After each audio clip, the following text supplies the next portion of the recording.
Hi, I'm Tristan Miller, and you're listening to Positive and Negative, a podcast about the intersectionality between mental health and the arts.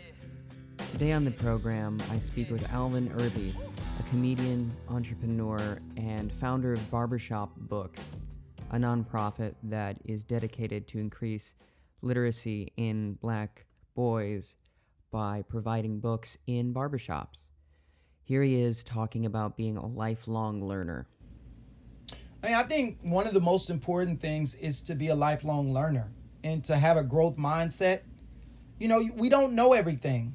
Even if you have something that you're passionate about, you don't know everything that you need to know to be able to execute on that idea the best it could be executed. You don't know a lot of stuff. And so I think being open and to feedback, being open to learn is really, really important. And also, I think it can help fight feelings or sense of being overwhelmed, because it's like, okay, well, you don't know how to do this today, but that doesn't mean you can't know more about it tomorrow. This program is brought to you in part by Patreon. You can go to patreon.com/Tristan J. Miller for exclusive access to the rest of this season, along with a bunch of other content about and for mental health. I'd like to thank you very much for listening. There are a lot of options for podcasts out there, and I appreciate you choosing us. All right, let's get to this interview. Thanks so much for doing this. No problem, man. Glad I could be here. Yeah, right on. So you're born, as you say, in one of the most dangerous cities in the country, Little Rock, Arkansas, right? That is true. Yeah.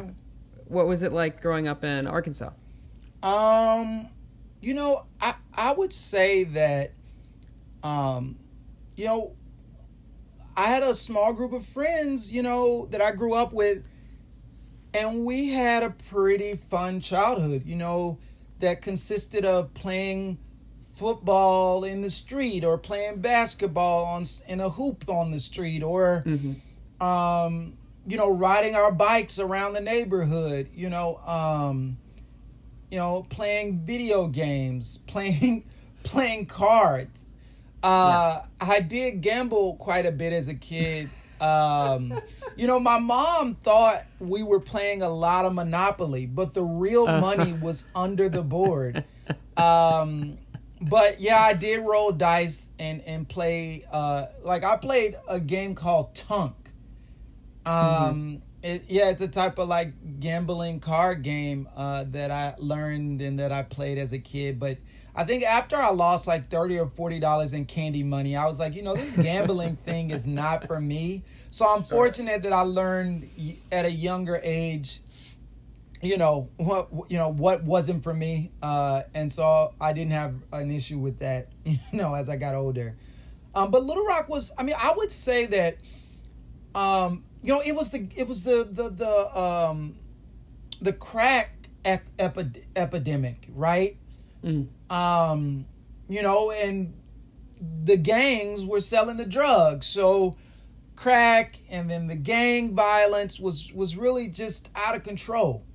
In 93, Little Rock was the murder capital of the United States. Wow. Per capita. So there were more homicides in Little Rock than in New York, Chicago, LA per capita. Wow. And it was the gangs, man. It got so bad that there was a HBO documentary called Banging in Little Rock that came out on HBO about the gang violence in Little Rock in the early 90s. Mm-hmm. Yeah, so that's not actually just a joke. It's funny because most people don't expect, when you say I grew up in one of America's most dangerous cities, they don't expect Little Rock, Arkansas. Yeah, not at all. Yeah. So would you say that that forced you into a level of preparedness and perhaps anxiety growing up with all this stuff going on? Were you concerned? I think that children are very adaptive. I think children certainly experience trauma just like anyone else. But I think that, we still had a childhood. We still played outside. We still did stuff. But if we were sitting on the porch and it was evening or it was nighttime and we saw a car that didn't have its lights on, well, we didn't ask any questions. We immediately got down on our stomachs and laid down because we were like, maybe it's a drive-by about to happen, right? Yeah. But we didn't think about it too much because it was just a part of, I guess, our lives at that time. I think it's after the fact, after you leave, after you grow up, or after you move, that you kind of start to be like, that was kind of crazy. Like, other people didn't actually have to do some of those things, or they didn't experience some of those things. But it wasn't, I think sometimes people have this idea where they want to paint something all one way or the other. But, I had a relatively, good childhood, even with all that craziness, going on. And I feel like my mom worked really hard to try and insulate us as much as possible. I don't think you can insulate any child from all the craziness that goes on, but she was certainly dragging us to church. It seemed like almost every day. So, giving us less time to get in trouble, I suppose. Yeah, that makes sense. And you have a TED Talk about an organization you put together about Barbershop Books, and the impetus for that was you switching reading classes growing up, right? Well, no, I mean, the impetus for Barbershop Books was really based on an experience I had in a barbershop in the Bronx. Right. So I was teaching first grade, right? And then there was a kid in the barbershop while I was getting a haircut, and he was one of my students, and so him kind of just sitting there doing nothing, and me being his teacher, me knowing his reading level the whole time, I'm just like, oh, he should be practicing his reading right now. I wished I had a children's book to give him, but I didn't. But what I will say about my experience in high school and being in regular classes where we pretty much weren't being challenged, right? You're doing spelling lists and reading short stories, and then switching to a pre-AP class where we're having to read novels and write book reports. It really helped me understand the kind of, I don't know if you call it the political implications of reading, but I certainly began to think about kind of the way in which institutionalized racism plays out in schools and as it relates to reading. Now, at that time in high school, I didn't have this language to talk about kind of what I was observing, but I decided that I wanted to know more about it. So actually, my junior year in high school, for a science fair project, I surveyed 200 of my peers to find out about their reading habits. And what I found out was that most of my classmates did not read for fun. If it wasn't required for class, they really didn't read anything at all. And so then my senior year, I decided to run for student council president. Well, no, my junior year, I decided to run for student council president based on the survey results. And then I designed a reading incentive program for my high school and set up a meeting with the community relations manager at the Barnes & Noble in Little Rock. And they gave me a grant to implement this reading program at my high school. I never thought I would go into education, and I certainly didn't think of myself as like a literacy advocate. But, once I got to college and I started really looking back and thinking, I realized that I've kind of been on the path that I'm on for a very long time. Yeah. And then you moved to New York for post-grad, right? Yeah, I moved to New York for grad school to study at Bank Street. Yeah. What was that experience like, going from the Midwest to... It was interesting. I mean, well, okay, so Bank Street was really white, and so was Iowa, and Grinnell in many respects. So I guess that was very different from my high school experience, which was, my high school was, I think, like 75% black or something. So, I don't know. It was my first time really meeting or interacting with a lot of Jewish people, because Bank Street has a really strong kind of a lot of Jewish families. Their children go there.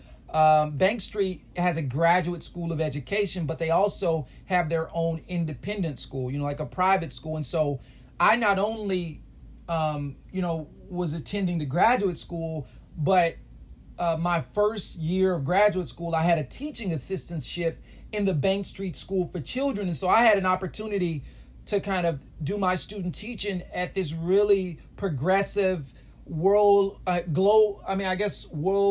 recognized independent school. And so it was really interesting to kind of just be learning, I guess, the theory, but then also being able to immediately and directly apply it to classroom settings that were kind of created for that particular type of teaching. And during this time, you had a fair amount of stress and anxiety, right? Grad school in general can be stressful, right? But, working full time as an assistant teacher and going to grad school full time, certainly, and in a new city, mm-hmm. right? So I went from Grinnell, Iowa, which is even smaller than Little Rock, Arkansas, straight to, I guess I stayed in Little Rock for maybe a few weeks, but I literally started grad school in July. Mm-hmm. So I graduated in May. In July, I was in New York in grad school starting. Mm-hmm. And so, that was certainly a little bit of a culture shock to some extent. Just to be in New York, figuring out the trains, figuring out rent, figuring out all of that stuff. It was a lot of stress. But I would say that one of the things that maybe made it a little less stressful was that I was putting time into something I was really passionate about. Mm-hmm. Right? And I think there's a difference, right, when you have stresses that are not connected to things that are as meaningful for you. And you and I know each other through comedy. When did you start doing stand-up? So I moved to New York City in 2007. I graduated from Bank Street in 2009. And so after I finished grad school, I was Googling myself, and there was a guy named Alvin Irby, the exact same name, who's a black guy. He's a comedian in Minneapolis. He's from St. Paul. Mm-hmm. And, I was just I looked at some of his videos and I said, man, I'm funnier than this dude. I was like, I need to show the world who the real Alvin Irby is. Ego. All ego. I hadn't, right? And so I just was carrying that around in my pocket for a little bit.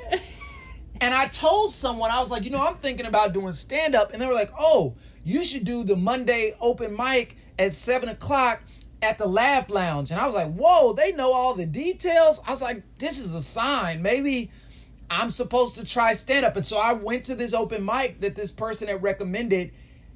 And Nico White invited me to another open mic. And then I've been doing stand-up comedy ever since. It'll be 11 years. Wow. In August that I've been doing stand-up.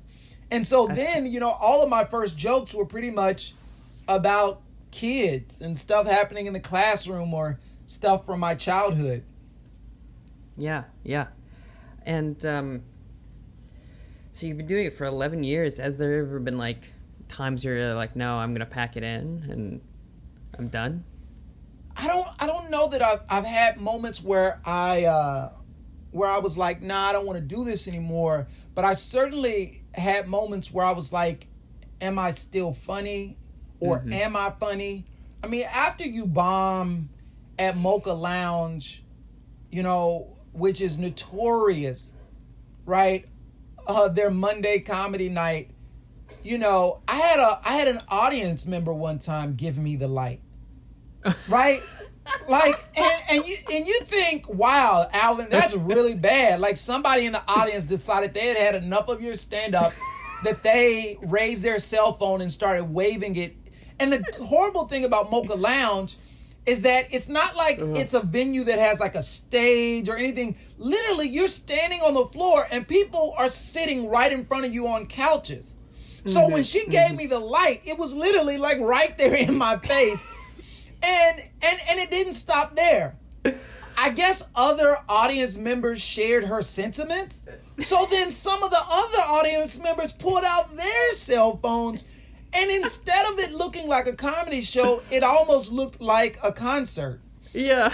But, there are moments like that. There are other moments where when at Mocha Lounge and other places where I took L's. And, when you bomb bad, it really can just make you feel defeated and discouraged.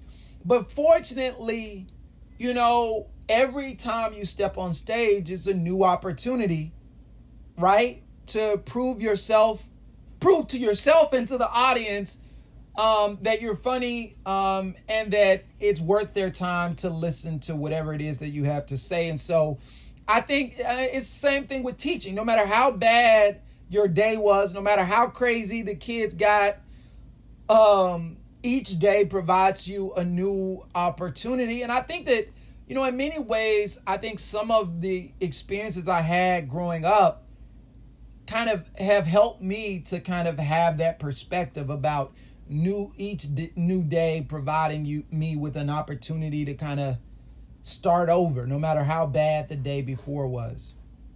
Yeah. What sort of experiences were those that you're just talking about that led to that attitude?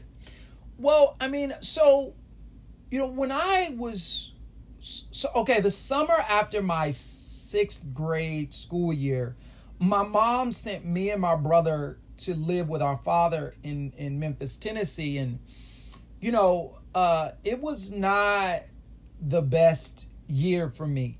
My brother was very wise because after the summer, he returned back to Little Rock. But instead, I stayed in Memphis. And my stepmother was not a very kind woman. She said really mean, really emotionally abusive types of things to me. And I didn't have any friends, and I got obese because I didn't play outside. I wasn't allowed to really go out and do stuff. She was not kind at all. Said a lot of emotionally abusive types of things. And my dad, I believe at that time was struggling with some type of substance abuse. My mom, of course, did not know any of this when she sent me there. Otherwise, she most likely would not have, but, I was there. And, so it was a difficult time. I'm certain I was depressed. I think I had been diagnosed with depression, but I think it was more just connected to the environment and the situation I was in, less than like me just, I guess the point is, or that I want to make, is that I think any normal child under those circumstances would have been depressed. I think it would have been highly abnormal not to have been considering kind of everything that was kind of going on. Yeah. That totally makes sense. And you said you got diagnosed with depression. When did that happen? Well, while I was staying there with them, they made me go see like a psychiatrist or whatever. I was, I guess, still getting into a little trouble at school. Not a ton, but I was getting into a little trouble. Yeah, I do remember that I had to go and speak to them. And I remember telling them, like, I know, hey, maybe I am depressed, but these folks are crazy. Like you should, they need to be talking to somebody too. So yeah, to be honest, there are some parts of that year that are crystal clear. And quite honestly, there are parts of it that are really lost to time or that are blur. Yeah. What kind of trouble were you getting into at school? Mostly just like being disrespectful or being disruptive, talking too much. Thinking I was the class clown is usually how adults like to describe it. Sure. That sort of thing. Yeah, that leads me to another question I had. Were you always funny? Were you always trying to make people laugh? Yeah, I mean, I think, since I was a kid, there were a few impressions that I could do. And, I would do those. I guess, people thought of me as kind of funny. And, I certainly didn't think, oh, I'm going to become a comedian. I mean, I don't think that's something many people in Little Rock, Arkansas, think about. But I certainly felt like I was a funny person, and I felt like that's kind of how people perceived me in many, many ways. Yeah. Is it tough being a black guy in comedy? Like, have you got any barriers there, do you think? Well, I mean, I think that, what's frustrating is the lack of diversity in like some of the comedy clubs and things like that, where like, they might only want to have, they might only have one black person on the show or something like that. Or, it's frustrating when you go to shows and you're like, man, I'm funnier. Like I'm significantly funnier than some of these guys. And yet, they've been on late night or they've been on this, but I think that's something that maybe, all comedians may say at some point or another. But I think that, institutionalized racism and biases, racial biases, those things aren't limited to any one industry or any one profession. I think, it's woven into the fabric of our society, and any career or field you find yourself in. I think that, the people who know, will have more opportunities. The people sometimes that people identify most with, they may think of them first, or they may have them at the forefront of their head. But, I mean, I honestly try not to think as much about the obstacles or barriers to my success, and I try and focus on the opportunities and or creating opportunities for myself. I'm not the kind of person to kind of just wait around for something to come to me or whatever. Yeah, clearly. And you do a lot of different things. Do you ever feel burnt out, and how do you cope with that? At the very beginning of this pandemic, I definitely had a few off weeks where I was kind of just watching TV shows and watching movies and doing the bare minimum, in terms of work and stuff. I guess trying to find my bearings, and dealing with the uncertainty. But, eventually I snapped out of that and kind of started being more productive and getting stuff done and everything. But I do a lot. I do a lot of stuff, but I also I'm fortunate that I actually mostly spend my time doing things that I love to do, or that I'm passionate about. So doing stand-up, I mean, maybe there are instances where it feels like work or feels like a chore, but for the most part, it's a lot of fun. And, running a nonprofit, right, certainly has, lots of, stuff that has to get done that I wouldn't necessarily characterize as fun.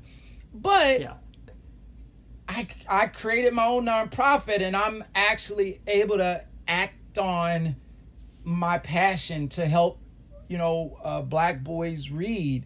And so for me, even when I feel the most frustrated or the most overwhelmed, I still feel fortunate that I get to wake up every day and put my energy into something that I created, something that I'm passionate about.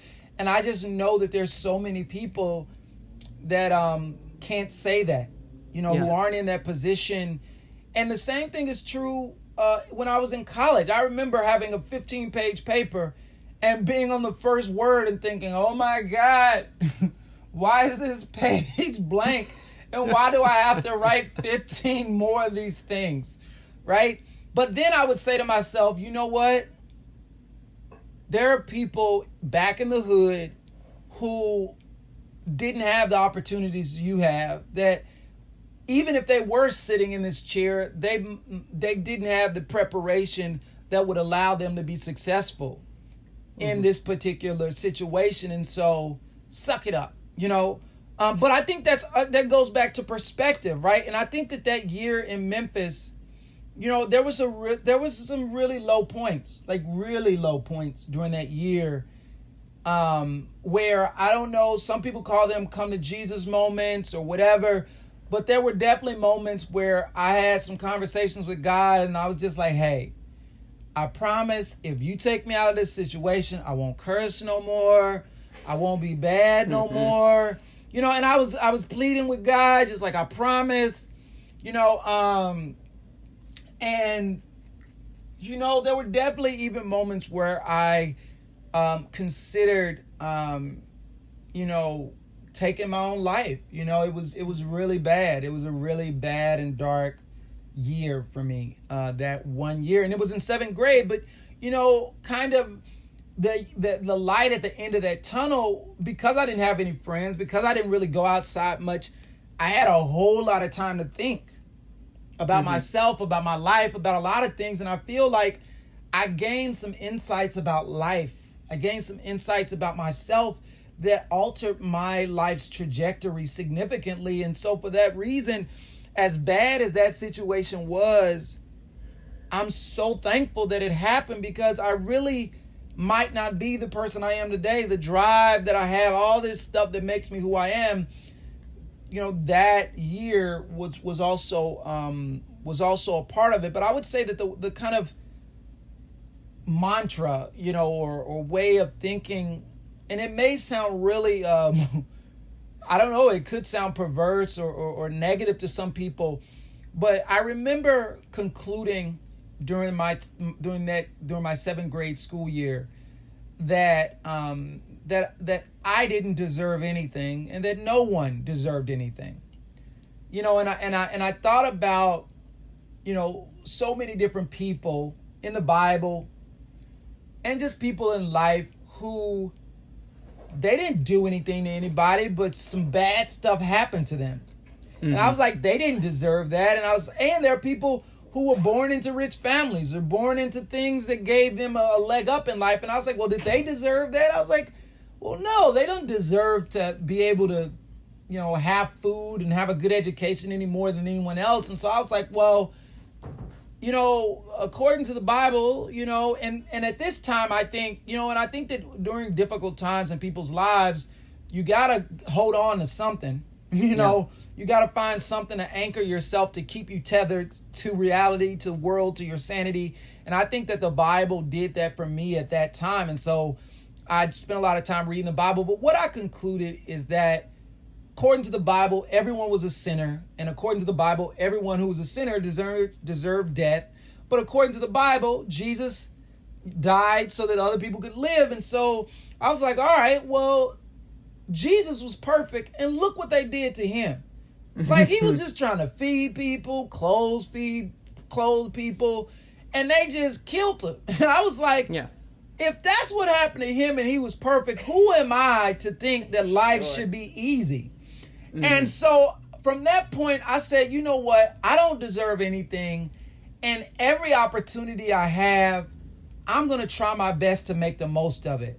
I'm going to try and look at the bright side of things. I'm going to try and, you know, I don't think I would have said be an optimist or anything, but that was the idea that I kind of concluded, was that if I don't deserve anything and I look at everything that I have a lot to be thankful for. And I think that those aren't the kind of thoughts that I think the average 7th grader is pondering, but you'd be surprised what you might ponder if you're alone. Yeah. You know, and the Bible, it has all kind of crazy stuff in there.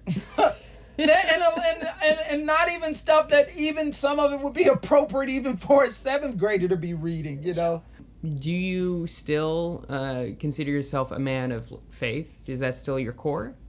I would say that at my core is a belief in God.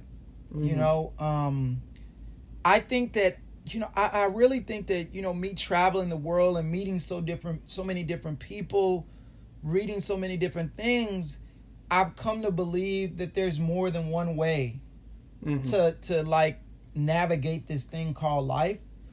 And I think that through my life experiences, I've just gained a greater appreciation for how other people make meaning and how they navigate life. And I don't think that my level of religiosity is anywhere close to what it was before. But I certainly believe in God, and I really try and do right by people. I'm certainly not a perfect person, but it matters to me that that I do right by people, and that I try and give people the benefit of the doubt, and that I look for the good, Yeah. So I would say that, and I do, because I went to church for a long time, and I have lots of people that I know from the churches that I've gone to. And so, I'm still friends with many of those people. But I did make a conscious decision a few years ago that instead of putting time, energy, and effort into church, that I decided, you know what, I want to put this energy and time into this passion that I believe God has put in me, which is inspiring children to read. That absolutely tracks. Since you were spending a year with your father and your stepmother, that I assume your parents got divorced. Yeah, no, my dad left at I think I was 3. Hold on. Oh wow. Yeah, I think I was 3 when he left, and my mom had 3 kids, and he just left the city, just went to a whole nother city somewhere, and while being evicted, so he hadn't been paying the note, and she found out, and he just left, and so she's in a house with 3 kids being evicted. Yeah, 3 young children, and so she's a elementary school teacher. I can only imagine the level of stress and frustration that something like that does to you. You know what I mean? Yeah. I can't imagine how stressful that would be. And also, do you think, I assume it was stressful for you as a kid too? I mean, as a kid, you don't really, I mean, especially you're 3 or 5, you don't really, you don't always understand and know what's really going on. We're moving, and good parents do a good job of trying to help shelter you from the worst of what is, and my mom did the very best she could, to really provide us with a healthy and happy childhood, Mm-hmm. Do you think your passion for Black boys and their literacy and improving their lives comes from recognizing that you had some issues in your childhood? Yeah, I mean, I think I just, in high school, when I learned the difference in rigor between these regular English classes where students were just reading short stories and doing these spelling lists, and then all of a sudden this other 10th grade, advanced class where they're reading novels, I was just like, why is there a difference? And why is the reading expectation so different? And I was like, something is wrong here. And I think, and I didn't read for fun, but I was like, you know what? I don't want other people to be controlling what I read. And I began to understand that if people can control when and what you read, if when and what you read, then they can control you, and to some extent. And so I viewed reading as freedom. Freedom to realize my full potential, freedom to be who I'm supposed to be, freedom to pursue the passions and ideas and other things that I have. And I wanted other people to have it, that freedom. Yeah. Do you still deal with any bits of depression? As an adult? Not really. I mean, I think that I certainly deal with stress. I certainly have moments where I might feel like I have no idea what in the world I'm doing. But I also am fortunate to have people in my life who encourage me, inspire me, push me, and hold me accountable, right? When I'm not being my best self. I will say that, when I went back to grad school, so I got a master's in education from Bank Street, but in I think around 2013, I went back to grad school and I did a master's in public administration at NYU, and that was stressful. My first year, I was working full time as an education director at a nonprofit while taking classes in the evening, and it definitely took its toll on me. And I remember, during one of a financial management exam, I remember having a severe anxiety attack, or I guess from the test anxiety, where my heart started beating out of my chest. It was almost like a temporary, I don't know, it was like I could hear my heartbeat in my head, and it seemed like every single sound was amplified. I could hear people talking. I could do everything but focus on the test. And I ended up not finishing the test. I ended up flunking the test. And I told the teacher, I think I might have had some type of anxiety attack or something. And he suggested going to the mental health center. And, what was interesting is that, I had made a 2.9 the first semester, right? Because I had made a C in a class. And it took my GPA below a 3.0. And in grad school, if you make below a 3.0, they put you on academic probation. Oh, wow. And so I didn't think anything of it because I was just like, well, I'm sure the next semester I'll be all right, But what ended up happening is that next semester I had that test anxiety thing, and I ended up going to the mental health center, explaining what was going on. They prescribed something to me for anxiety, and then they also gave me extra time and a separate testing area. Oh, wow. Right? So it was like a room that was quiet. They gave me earplugs. I think there were only maybe one or two other people in the room. So it wasn't a lot of people, and they gave me more time. And I remember the lady asking me, the psychiatrist or whatever, she was like, oh, would you like more time? And I was like, more time? She was like, oh, more time to take the test. We could give you time and a half, or we could give you twice as much time. And I was like, well, no. I was like, no, I remember this is what I said. So I was like, yeah, I'll take more time. And she was like, well, how much more time would you like? And I was like, well, how much more time can I get? And that's when she gave me the breakdown.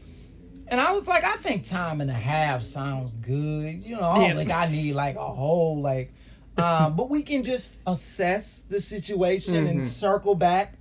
And I did actually start to perform better on the test. I actually kept well above a 3.0 the rest of my time in grad school. But it just made me wonder. Oh, but here's the thing. After that second semester, because I had made a C in that one class because I had bombed, I got a email saying that my financial aid was being rescinded because I'd had below a 3.0 for 2 semesters in a row. So that I lost my financial aid, and they said that I owed, I don't know, $22,000 or some ridiculous amount that was, you know when you hear something so crazy, all you can do is laugh. Yeah. Right? I saw a $22,000 bill and I just started laughing. Maybe I was having a breakdown. I don't know. But that number looked really hilarious to me at the time.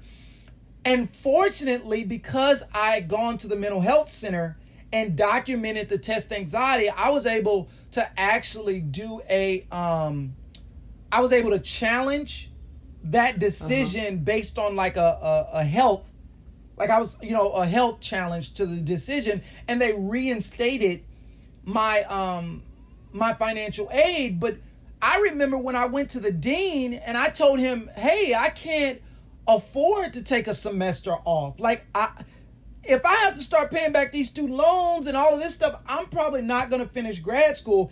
And his advice to me was, no. When I told him this, his advice to me was to take a semester off. When I told him I couldn't pay this, and I was like, and that's when I explained to him, I was like, dude, I don't think you understand. Like, I don't have anybody who can, because after that first, that fall semester, I decided, you know what, this isn't going to work. So I quit my full-time job and was just doing grad school full-time. So if I took off from school, I didn't have a job. Yeah. So, I was like, yeah, okay, talking to this guy is not going to help solve my problem. And that was when I figured out that I could challenge the decision. But my thing is, the dean of whatever, he should have been exploring those options. But again, this is where I don't know if it's just insensitivity, a lack of cultural competency, or what it is. But I think that there are some people in certain positions who really don't understand the realities of certain students. Yeah.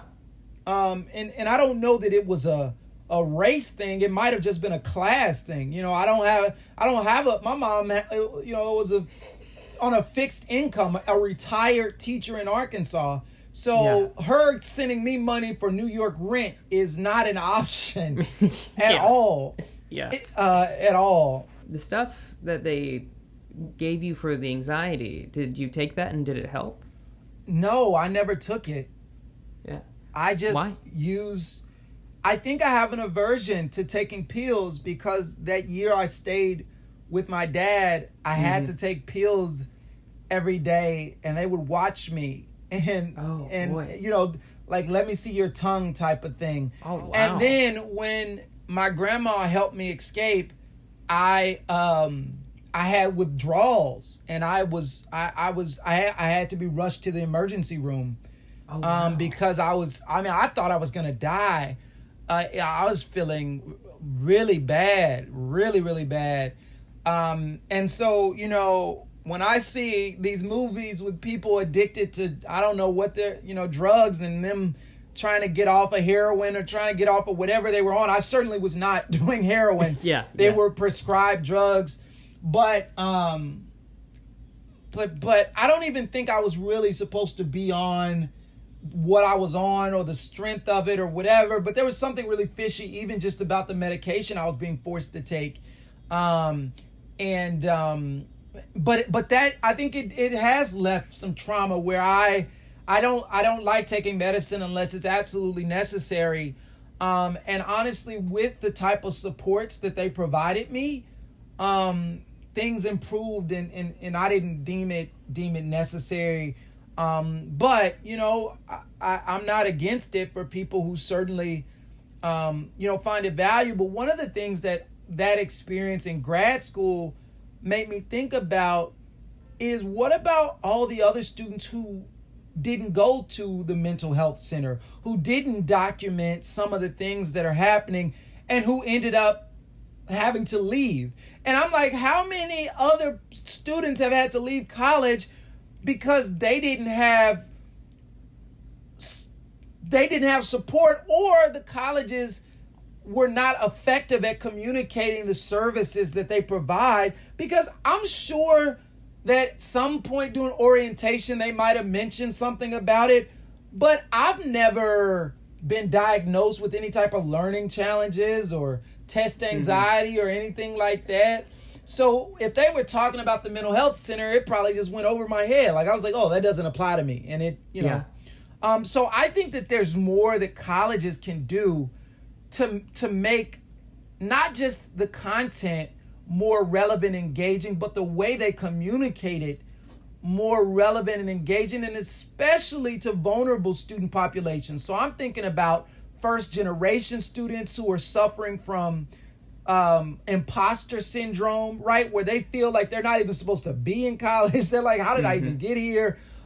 People who are dealing with, things like what's called stereotype threat, which is a psychological theory about how certain minorities, can take on certain stereotypes and it will affect their performance, and all kind of different types of things. And I just think that, colleges, universities can and should do a better job of communicating the ways in which they can support students, and destigmatizing things, because I think culturally, a lot of first generation students, a lot of students of color, they want to prove that they belong, right? And so sometimes seeking help may, make them feel as if somehow by getting help, it means you're not supposed to be here. Whereas, here's an example. I had a professor in grad school at NYU. He said, Alvin, I was surprised that, you didn't come to my office and talk to me about your grade. And I was like, I made a B. I was like, I could have just came to your office and talked to you and got a higher grade or something. Like, I didn't even know that was an option. But apparently, I guess there were students who they're in college and grad school. There are students who go to professors and ask for extra work to get their grades up or to get an A. And it didn't even occur to me. Like, I was just like, I worked hard, I got a B, and I got a B. But again, class, right? Maybe there are parents who know that and who would, my mom never went to grad school, right? And she went to college in the 70s. So, anything I was doing as it related to education in college, I pretty much, all my applications, everything for financial aid, everything I pretty much have had to kind of, I've asked people, I'm sure, maybe people I know or something, but, it's kind of been me. I haven't had, necessarily anyone in my family to kind of, well, you know what? That is not necessarily true. Not so much with college or grad school, but I do have a cousin who's super dope. He's a director of diversity for a large nonprofit, and he's been a great support to me in my journey as a nonprofit leader. And if I ever have questions, related to just stuff related to leadership or any of that kind of stuff, I can call him. But he's more like an uncle. He's my dad's cousin, right? And so, as I was going through a lot of the stuff I was going through, he was more after the fact. Like after I, moved to New York, we started to connect a lot more since he lived in DC and eventually moved to New York and that sort of thing. But, there are people who have parents in their lives who have all the answers or who can just help them with the rent or just, whatever, like you were talking about in comedy.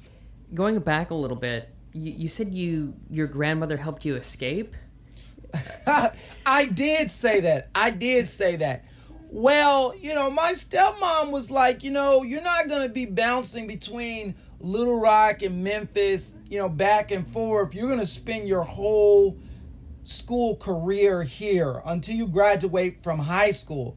Whew. And I said to myself, well, that's what I'm not going to do. And so I was like, well, I just want to go back to Little Rock for the summer.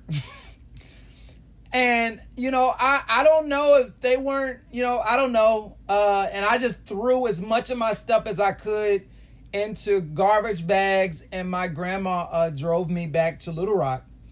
Wow. This is my dad's mother, who I'm very close with. My dad really was not in my life much at all, except for half a year in 4th grade when I went to live with him. Yeah. And then 7th grade. So I guess 4th grade was season 1 of Scared Straight, and then 7th grade was the second season. After the second season, I was like, listen, I am on the straight and narrow. I don't need any more seasons of Scared Straight. I am scared straight. I'm on the straight and narrow. So after I returned back, I didn't really get into too much trouble. I mean, a few little scuffles or things here and there, but for the most part, I was, staying out of trouble. Yeah, that makes sense. Do you still talk with your dad at all, or is he still pretty absent? Yeah, nah, he really, he's alive, and believe he lives in Arizona, but yeah, we really don't talk much. It's kind of hard to even know, what to talk about, when like so many of the moments in your life, now his mother was there for everything, every graduation I've had, high school, grad school, everything. And I do check in with her, every month and things like that. But it's a challenge, I don't really hold any animosity, toward my dad. I think a lot of adults are dealing with unresolved trauma themselves. Yeah. Things that they haven't been able to overcome or to treat or to address.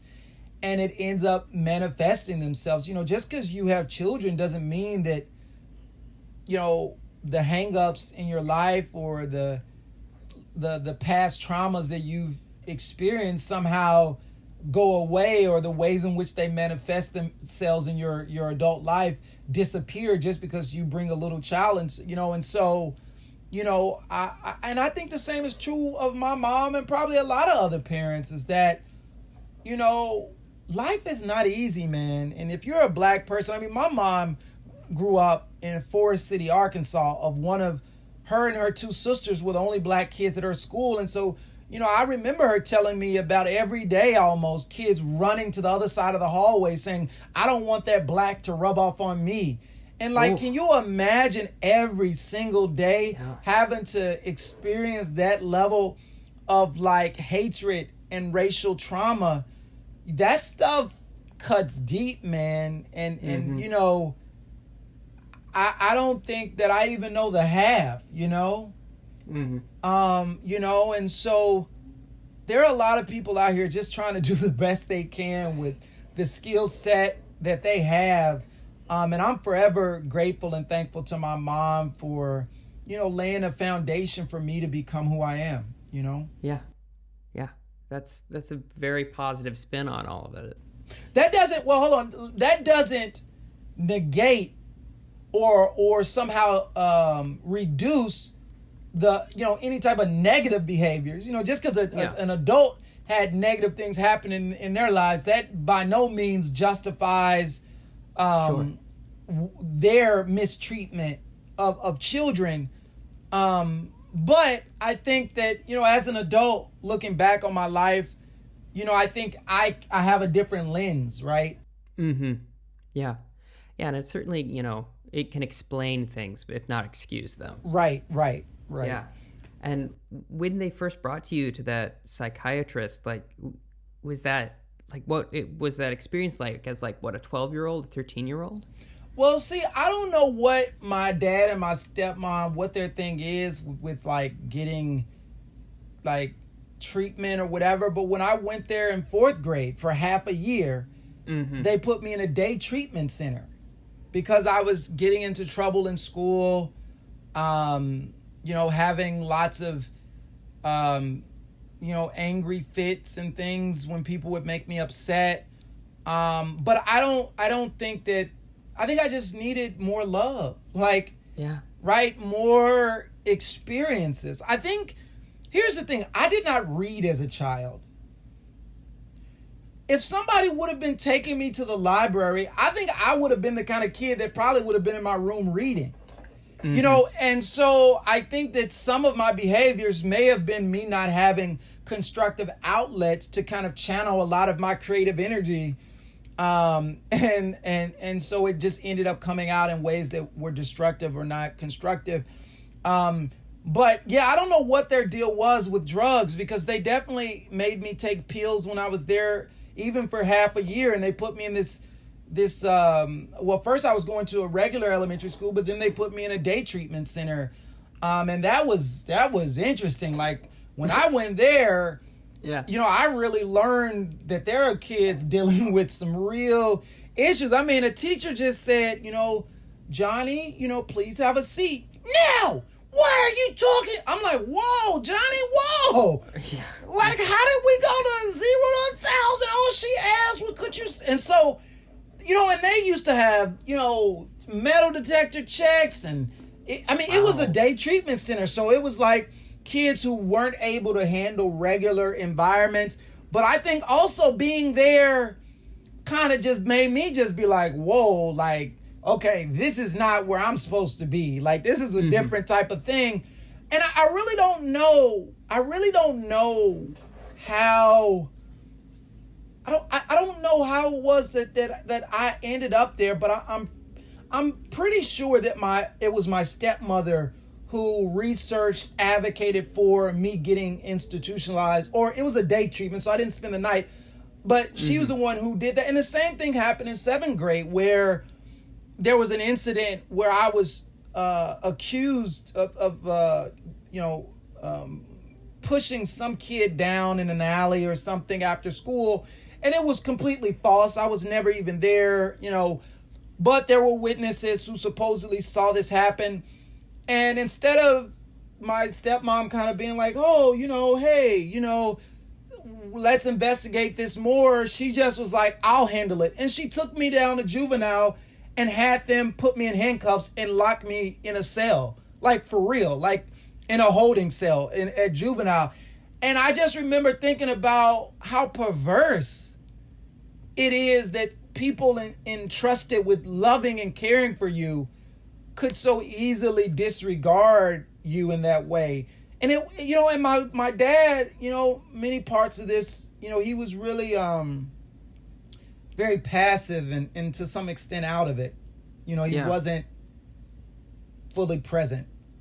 Yeah. Well, sorry, I'm just processing what you said. That's a lot to put on. Oh, I concur. I agree. It was a lot for me as a 12-year-old, or however old you are at 7. I mean, in 7th grade. Yeah, that's a lot. Do you like find yourself carrying that with you? Like the idea that someone can just like shuffle you away and like... I mean, maybe that's why freedom means so much to me. Yeah. And the ability to be able to control my own life and control how I spend my time and how I, move through life. I mean, I don't know that I've connected that desire to a particular moment. And I don't even know that I think about it all that often, but all those things have made me who I am. You know, and so as crazy as it was, and I certainly wouldn't wish any of the stuff that I experienced, on anyone else. But at the same time, I'm thankful for it, because who knows? You know, people see people sometimes and they make assumptions about what their life must have been or who they are, or, you know, for them to be able to do this, you know, they must have had this or that. And you just don't know. You really don't know people's lives. You don't know their experiences. You don't know their trauma, you know? What would your biggest piece of advice be for someone who's trying to do similar things to you, whether it's like some sort of advocacy or comedy? I think one of the most important things is to be a lifelong learner and to have a growth mindset. You know, we don't know everything. You know, even if you have something that you're passionate about, you don't know everything that you need to know to be able to execute on that idea the best it could be executed. You don't know a lot of stuff. And so I think being open and to feedback, being open to learn is really, really important. And also I think it can help fight feelings or sense of being overwhelmed, because it's like, okay, well, you don't know how to do this today, but that doesn't mean you can't know more about it tomorrow. I had never created any type of a website or anything. But when I created Barbershop Books, it needed a website. And so I created a website. It looked crazy, but it was a website and I created it, and it grew out of necessity. But also the fact that I was like, I'm not going to wait around for someone else to do it or whatever, And so I think that, you don't have to know everything about something, but you can learn more than what you know right now. And I think that, having that mindset and being willing to grow can help a lot, because when you feel like you have to know everything, right, or that you don't know everything and you feel like you should, I could easily see how that could lead to, counterproductive thinking and immobilization, really. If you're waiting around to learn, you don't have to learn everything you need to know. Just learn enough to get started and keep learning, Yeah. Talk to people who can help you, Yeah, right on. Well, that's all I need on my end, but if there's anything else you want to say before we wrap this up, feel free to do so. Well, if people want to learn more about me and my work, they can visit my website, alvinirby.com. And if they want to connect with me on social media, it's at Alvin Irby on most social media platforms. Yeah, you got there before the other guy. Thank you so much for doing this. This has been absolutely wonderful talking to you. Oh, no problem, man. Thank you for having me.